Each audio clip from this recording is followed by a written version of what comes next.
Now, you have this movie coming out, I Am Number Four. This is a Steven Spielberg production. This is a big deal. This is, well, it's designed to be a franchise, a big franchise. How did you get into this? Was it a surprise to you? It kind of came full circle where I met Steven at a charity event through a friend in casting at DreamWorks. She said, wait right here. He said, wait right here? No. She said, wait right here. Okay. Someone Leslie I want you to meet. Feldman. She said, I want you to meet Steven. She comes back with Steven Spielberg. I'm uncomfortable because I don't know what to say. Awkward. He says to me, there's this movie called I Am Number Four, and we think you're great for Sarah, but we're going to be filming in the fall, so, that's when you'll be back to Glee, but congratulations, and all the best. And I said something ridiculous that, bumbling, fumbling idiot, basically. And then... Do you remember what you said, though? It literally was something combined of, like, your movies are aspiring. E.T. was one of the first I saw. No. I was 3. Wonderful, awesome. Just literally word vomit. Yeah. And then we found out, actually, we're giving it a go in the summer. Can we try to work these dates out? But I still had to meet DJ, and that was another, hi, you're... the director? Yeah.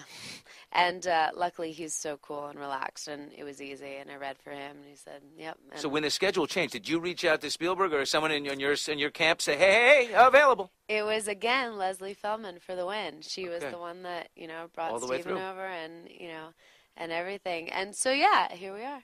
Isn't that fantastic? It's been described as sort of Aliens meets Twilight. It's that cool, which would make Alex Pettyfer the Rob Pattinson of that world, right? Yeah, who's Rob Pattinson? Yeah, some guy on this. I've seen him somewhere. Some mussed-up haired, handsome, young, sexy everywhere. British guy. Yeah. What is it with these British guys? Young, sexy British guys all over the place. Are they? Yeah, I think so. Are there more The than guy your co-star here, Pettyfer, is a handsome devil. Very good-looking guy. When you met him, did you read with him, I assume? I didn't, which is really strange because usually you do for a chemistry read. Well, for a big movie like this, they want to make sure, but they didn't. No, he had gone through chemistry reads with other girls. And, yeah, so that was a big risk. And how frustrating for the director. He's got this smoldering, very good actor, young guy, and he can't find his girl. Mm. And then he found you. Mm. But Spielberg knew it long before. He had the... Tell me about... No, well, I think he was just being nice. I'm sure there was other people that they liked, too. First day with Pettyfer on set. Awkward? Hi? Well, see, because I had met him... I had sat down with him and had a chat about, hey, nice to meet you because we have the table read tomorrow and I don't want to be fired. So let's find out some stuff about each other. And that was fine and easy. And then I went to the table read and didn't get fired.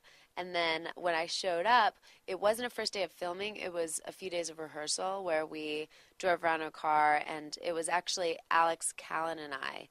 Nobody else had arrived in Pittsburgh yet, and we went and saw the school and our houses and things like that.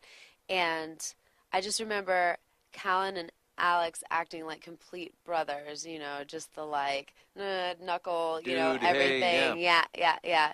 And being the only girl except for Emily, one of DJ's team.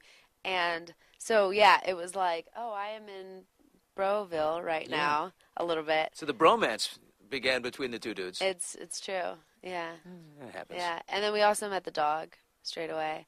And then everybody was fighting over there's 5 beagles that played Bernie. Oh. And everyone's like, I'm going to take a Bernie home. I'm going to take a Bernie home. Do you have a Bernie? I don't have a Bernie. Okay. No, because one time I lived with a gal that had a beagle and they're scent trained. And so, scent is a big diversion for them. So if they're not highly trained, it's not good. Off they go. They smell a hot dog and they're gone. Yeah, they don't listen to you so well. And so even though these were very well trained, I was afraid that I was going to have a dog that wasn't going to listen to me. Well, Snoopy got a show out of it, so. Yeah. I mean, they can be entertaining when they lose their way. That's true. What was it like for Alex, your co-star, in Pittsburgh, when people recognize you more than they recognize him? Can he handle that with the ego? Because Glee is, over here, Pettyfer, he's about to become a big star. What's funny is nobody expects you to be in Pittsburgh, even though so many things film in Pittsburgh now. So most of the time, if somebody did pick up on it, it would be one of those, like, walking past and then, like... Yeah.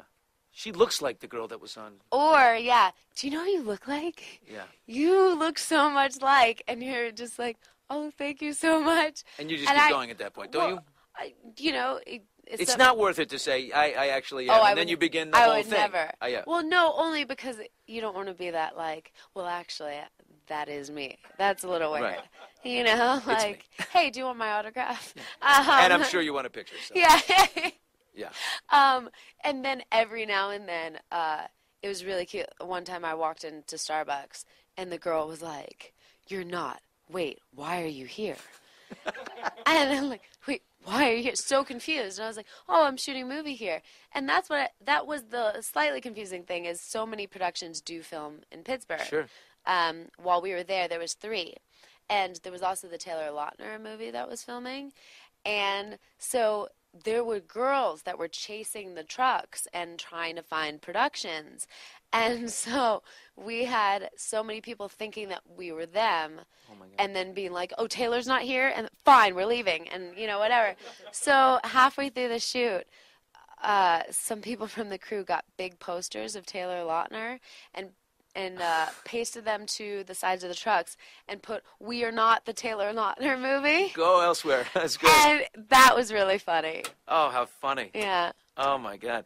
Yeah, and I'm going to give you an opportunity to say something nice about Pittsburgh. I call it the Sienna Miller moment, where she was like, Pittsburgh is a dump. She said that, and it was like she spent the next year of her life pulling it back. How lovely is Pittsburgh?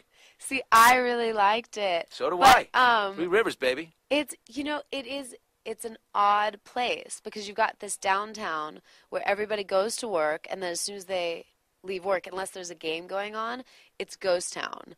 All the restaurants are closed, everything like that. And you've got all these pockets, so you've got to get out and drive places or take the amazing museums.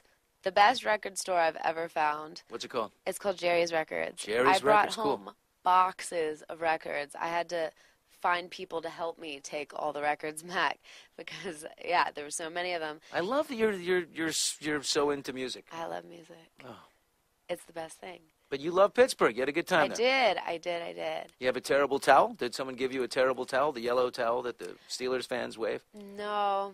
And I didn't make it to a game, but I could see the stadium from my hotel room. Oh, wow. So I kind of saw a little bit of a game. Oh, do you have a dream, a recurring dream, or one that sticks with you that you can remember? I always have a dream that I'm a member of the circus. What member?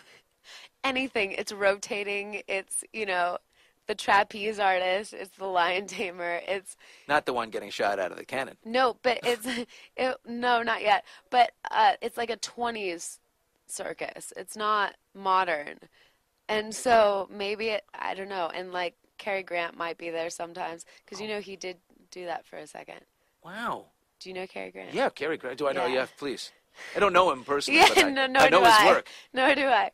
But yeah, he did that when in his early years. I think he was like 16 or whatever. I don't know. Maybe that shows there is an old school nature to you. There is, right? You have an old soul. Thank you. I think so. I think you could interact with a young Cary. We could take him back, intersplice you could work with. It was a past life. Yeah. Isn't that funny? The circus, always. That's a great dream.